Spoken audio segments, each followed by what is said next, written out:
Pakiramdam ko yung buhay ko ay wala ng dahilan. Lahat ng sinubukan ko ay nawasak. Yung marriage ko, pinansyal, yung career ko, lahat ay wasak. Dumating pa sa punto na niloko ko yung asawa ko.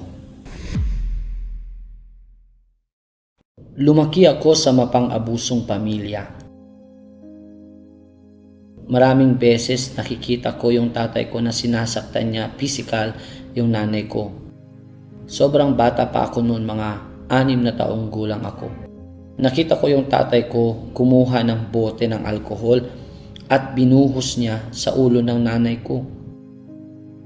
Pumunta siya sa kusina, kumuha siya ng lighter at pagkatapos sumigaw siya, sabi niya sa nanay ko, "Papatayin kita, pati rin yung mga anak natin." Sobrang hirap noon para sa akin kasi yung tatay ko ang dapat na promotekta sa akin, sa mga kapatid ko at sa nanay ko. Pero hindi ganun yung tatay ko. Habang lumaki ako, siguro ako ay nasa 12 hanggang 13 taong gulang noon. Hiniwalayan na ng nanay ko yung tatay ko at nilagay ko noon sa isip ko na hindi ako magiging katulad niya. Na laging galit, mapanakit, agresibo. Pero nung tumanda ako, naging magkaparehas kami. Sobra akong agresibo sa lahat. Pag may isang bagay na mali, umaalis agad ako. Hindi ko hinaharap yung problema. Nagtrabaho ako ng husto at nagdesisyon akong lumipat dito sa UK, kung saan dito ko nakilala yung asawa ko. Lumaki ako sa bahay na maayos. Masaya yung nanay at tatay ko. Masaya yung marriage nila. Gusto ko din yun. Gusto ko din ng masayang pamilya. Nagdesisyon kami magpakasal. Ayos naman ang lahat. Masaya kami. Hindi niya ako sinasaktan physical pero sobrang malamig siya. Kapag may hindi kami pagkakaunawaan, tumatahimik lang siya o kaya naman aalis siya. Pero sinasabi ko sa kanya, hindi kailangan nating mag-usap. Kailangan natin itong mapag-usapan, pero iniiwasan niya lang ako. Akala ko talaga ayos lang lahat. May trabaho kami, nagdesisyon din kami magbukas ng negosyo. Nabuntis ako at ipinanganak yung panganay namin. Dahil sa negosyo, nahirapan kami sa financial.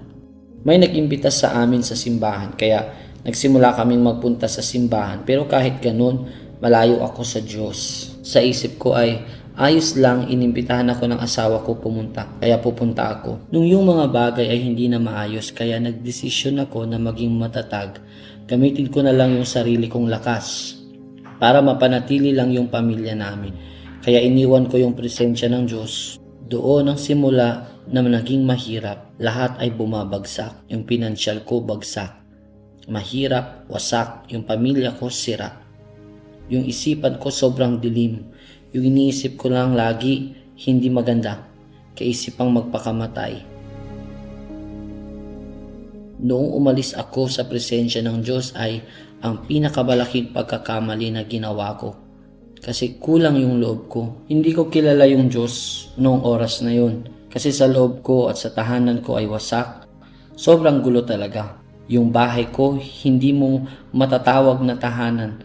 Kaya gusto kong umalis. Gusto kong tumakas. Nakikita ko na hindi siya masaya pag nasa bahay siya. Sinabi ko sa kanya, pakiramdam ko roommate lang ako para sa kanya. Kasi hindi ko siya kaibigan. Magkasama lang kami pero hindi kami magkaibigan. Kasi hindi naman kami nag-uusap kapag may bagay na hindi nagpapasaya sa akin. Gusto ko siya kausapin pero pakiramdam ko, hindi naman niya ako papakinggan. Hindi naman niya ako papansinin. Kaya sobrang hirap nun. May ginawa akong malaking pagkakamali sa buong buhay ko. Niloko ko yung asawa ko. Nalaman ng tatay ko yung unang pangluloko niya sa akin. Yun yung babae na pumupunta sa tindahan namin. Naging magkaibigan sila ng asawa ko. Nalaman naman ng tatay ko, kinausap niya si Tiago.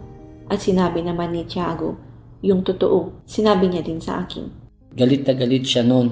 Sobrang lapit ko lang sa simbahan. Kaya nagdesisyon akong pumunta para baguhin ang buhay ko. Kasi ayaw ko ang mamuhay sa ganung buhay. Noong araw din na yun, natanggap ko yung kalayaan ko. Sumunod na araw, bumalik ako sa Nottingham. Natulog ako sa bahay ng kapatid ko. Kinabukasan, tinawagan ko yung asawa ko. At pinag-usapan namin yun. Sobrang nagpakatotoo ako sa kanya nun. Nang matanggap ko yung tawag, napansin ko naman na talagang sincere siya kasi gusto niya nang bumalik sa simbahan. Hindi dahil hiniling ko sa kanya pero dahil gusto niya talagang magbago. Kaya nagdesisyon din akong baguhin yung sarili ko. Kaya nagsimula ulit kaming pumunta at magpabautismo sa tubig. Sinimulan naming ibigay yung buhay namin sa Diyos para gawing seryoso na talaga ngayon. Hindi lang dahil gusto namin ayusin yung marriage namin, pero dahil gusto namin na magkaroon talaga ng transformasyon. Kaya sinuko ko yung lahat ko, nagdesisyon akong bitawan na yung nakaraan namin. Pinatawad ko siya at nagsimula kaming lumaban ng magkasama. Nagsimula din akong hanapin na talaga yung banal na espiritu. Noong nagsimula yung kampanya, pumunta ako sa altar at kinuha ko yung sobre. Sabi ko, Panginoon, ilalagay ko yung buong buhay ko kasi ito yung lahat ko. Ilalagay ko yung 100%. Gusto kong magbago. Gusto ko nang maging lingkod mo. Gusto ko maging anak mo. At natanggap ko ang banal na espiritu. Ngayon, inayos ng Diyos ang lahat. Yung financial namin, yung kasal namin, masaya ang marriage namin. Ngayon, may 2 kaming anak. 6 years na kaming magkasama. Yung kagustuhan lang namin ay paglingkuran ang Diyos ng magkasama. Ituro yung pamamaraan ng Diyos sa mga anak namin at maging halimbawa sa kanila. Ang patutuo na ito ay pagpapalain din sila. Yung mga ginagawa ko ngayon ay iba na.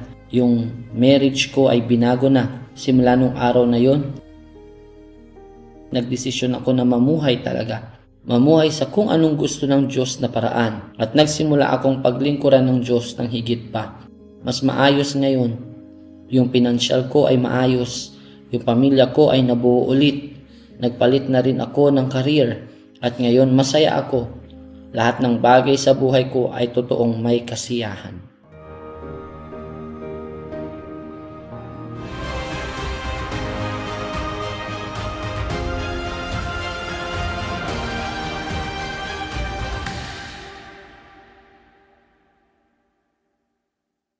Amen. Salamat sa Diyos na ngayon sila ay may bagong buhay. Binago sila ng Diyos mula sa loob palabas.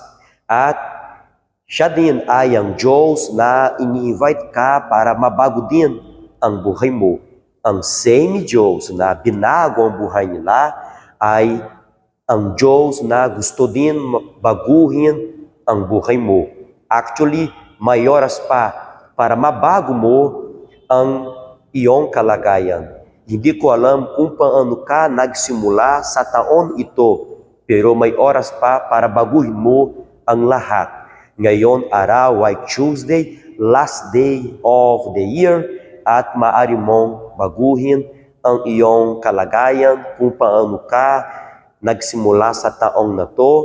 Pero kung gusto mo baguhin ang kalagayan ng iyong buhay, so, maaari mong tanggapin ang imbitasyon mula sa Diyos sa last day of the year para sa gano, magsimula ka sa 2025 na may kapayapaan, na may kagalakan, na may gabay, na may direksyon, na kasama mo ang Panginoong Diyos. At sigurado kung kasama mo ang Diyos sa 2025, so sigurado na ang bagong taon na ito ay magiging isang pagpapala simula bukas, January 1st, hanggang sa last day of the year.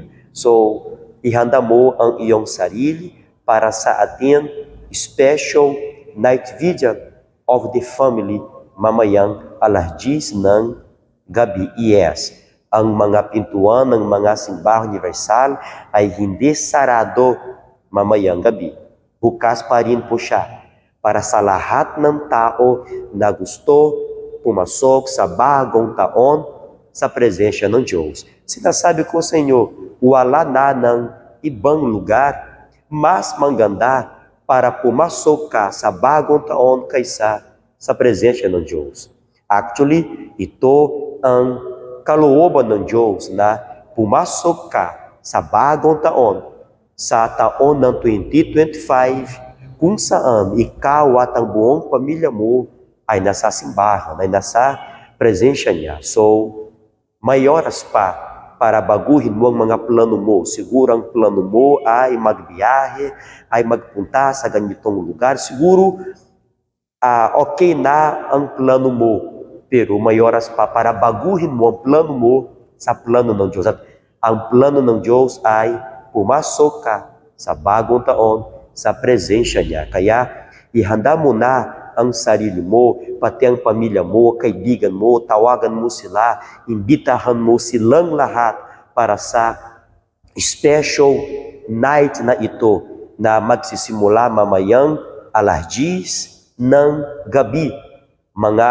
alas 12:30 ng bagong taon, matatapos po siya. So sigurado na ang 2025 ay magiging isang malaking pagpapala simula sa January 1st hanggang sa last day of 2025. So kayong lahat ay ang aming special imbitado at makakaroon din kami ng Lord's Supper, the last Lord's Supper of the year. So sigurado na ang gabi na ito, ang New Year's Eve na ito ay magiging isang malaking pagpapala sa inyong buhay. So, samahan niyo po kami mamayang gabi, alas 10 ng gabi. So, bago mag-alas 10, mari kayo makarating sa Simbahan Universal.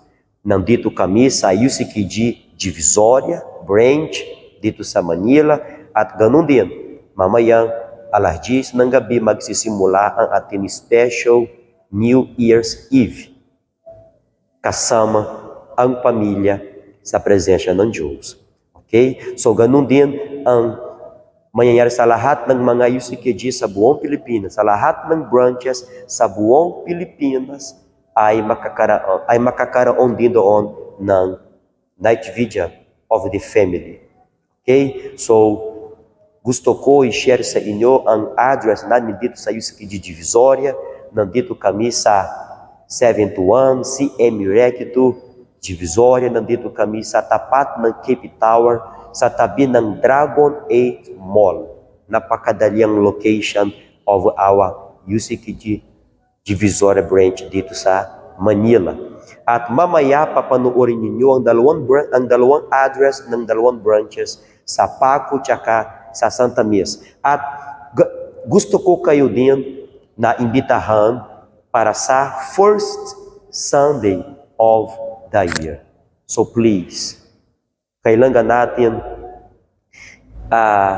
simulan ng taon ito sa presensya ng Diyos, kasama ang Diyos. So, gawin mo ang lahat na kaya mo gawin para meron ka sa simbahan, kasama mo ang pamilya, this coming Sunday, the first Sunday of the year, especially alas 10 ng umaga. So, gawin mo ang lahat na kaya mo gawin para meron ka at ang iyong pamilya sa Simbahan Universal sa darating na linggo.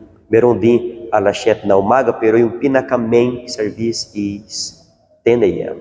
Okay? So, ihanda mo ang sarili mo para sa dalawang mahalagang araw na ito, mamayang gabi sa New Year's Eve, 10 p.m.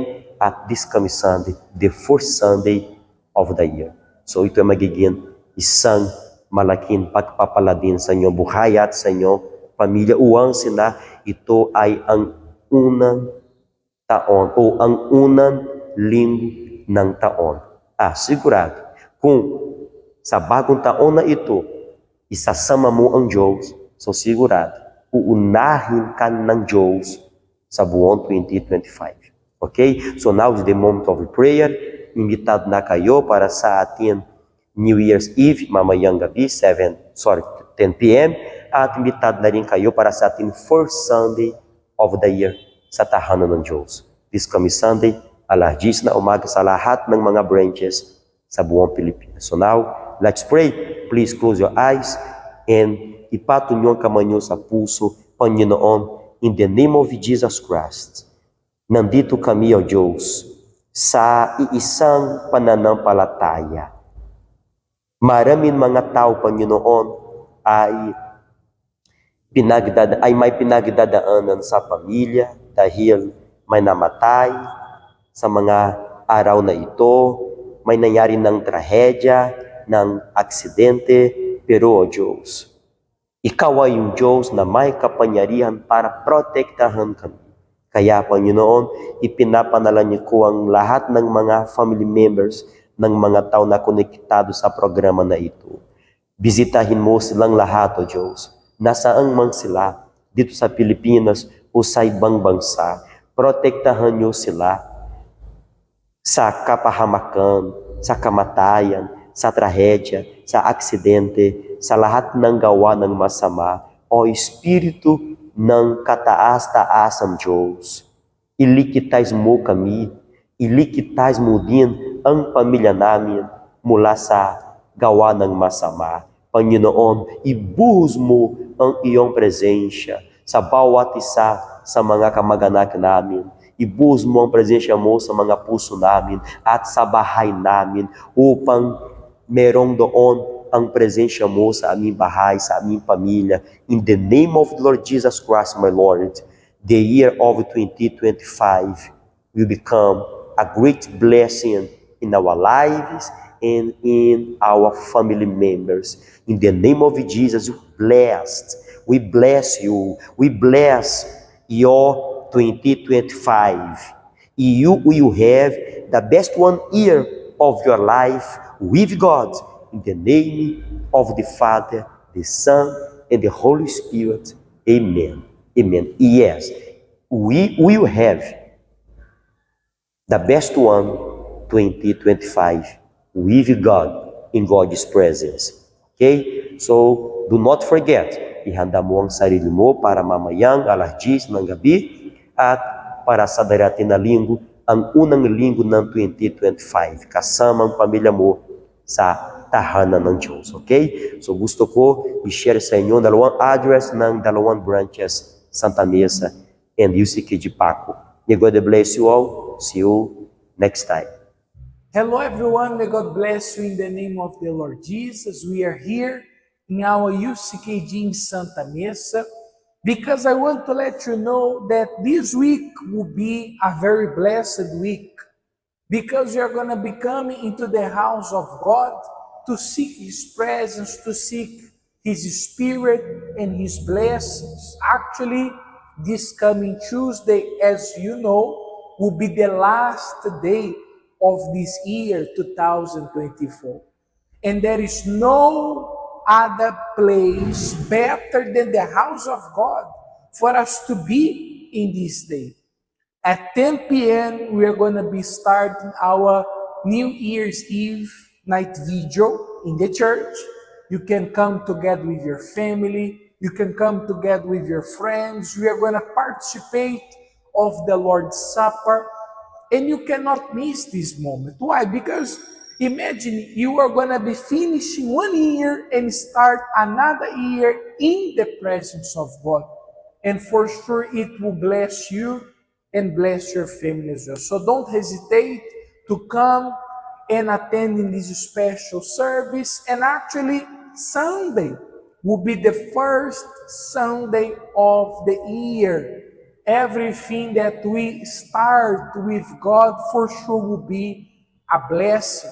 So this Sunday we're going to be coming into the house of God, presenting our lives, our families, everything to the Lord, putting God first. And for sure God will bless you. Our service on the first Sunday of this new year 2025 will be at 7 a.m., the first one. But also we have our main service, 10 a.m. in the morning and 6 p.m. So you can join us. Our address is in the Vimapa Street, corner with Peralta Street, in front of the police station, and all are more than welcome. If you live in the areas nearby, don't miss and join us in this special week, which is the blessing that God will provide for you in Jesus' name.